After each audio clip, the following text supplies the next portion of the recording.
आज झिरो अवरच्या सुरुवातीलाच मी तुम्हाला वर्षा गायकवाडांचा एक बाईट ऐकवणार आहे।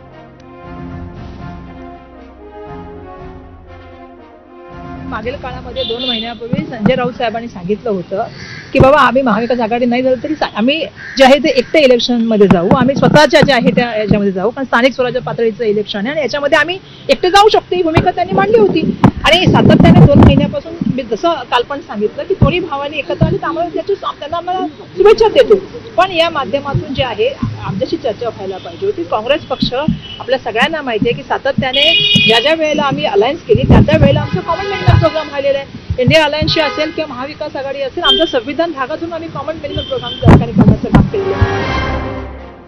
वर्षाताईंच्या या बाईटपासून कार्यक्रमाची सुरुवात करण्याचं कारणही तसंच आहे, कारण वर्षाताईंच्या या विधानाचा अर्थ अगदी स्पष्ट आहे। महाविकास आघाडी आता एकत्र लढणार नाही, निदान मुंबईत तरी नक्कीच नाही। संजय राऊतांच्याच 2 महिन्यांपूर्वीचं वाक्य वर्षाताईंनी मीडियाला सांगितलं म्हणजे ठाकरे सेना आणि काँग्रेस एकत्र लढण्याचा किंवा मनसे महाविकास आघाडीसोबत लढण्याचा विषय आता संपल्यातच जमाय असं मानायला हरकत नाही।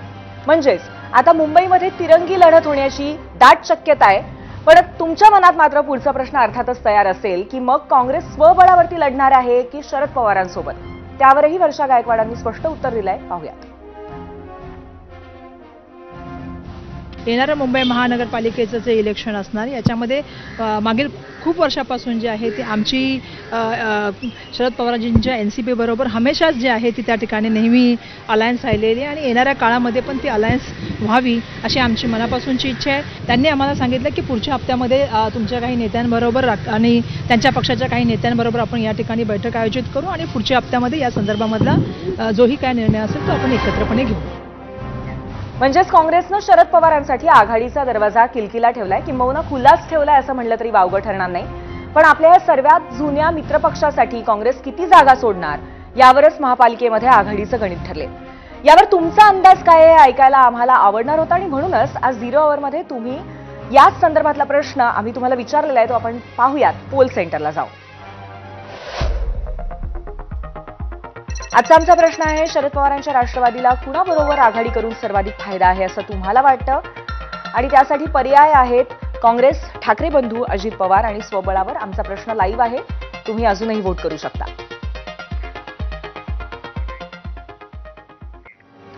आता आज सविस्तर काय काय घडलंय ते बघूयात। बिहार निवडणुकांच्या धांदली दरम्यान मुंबईतल्या गणिताबद्दल ठोस उत्तर काँग्रेसकडनं येत नव्हतं, पण आज मात्र काँग्रेसच्या हालचालींना वेग आलेला दिसला।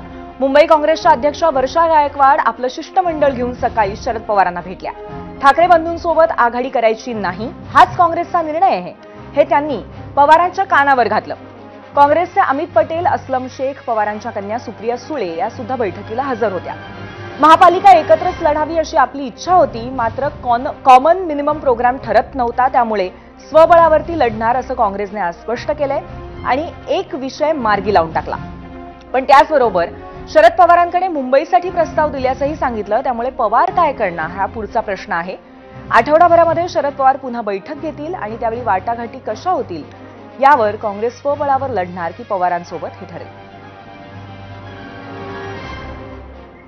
आमची अलायन्स आहे, सगळेजण आम्ही संविधानाचा धागा मानतो, आम्ही जे आहे ते लोकशाही मानतो। या देशामध्ये समता, बंधुता, न्याय, स्वातंत्र्य राहिलं पाहिजे। मुंबईमध्ये जे आहे ते मुंबईची एकता अबाधित राहिली पाहिजे आणि मुंबईच्या विषयावरती येणाऱ्या काळामध्ये इलेक्शन झालं पाहिजे अशी भूमिका आम्ही त्यांना मांडलेली आहे। त्याच्याबद्दल सुद्धा आमची त्या ठिकाणी चर्चा झाली। थोडक्यात आता मुंबईत तरी काँग्रेस आणि ठाकरेंची शिवसेना वेगळी लढणार असं दिसतंय, त्यामुळे आता पुन्हा फोकस शिफ्ट होतोय तो ठाकरे बंधूंच्या युतीवर। मराठी भाषेच्या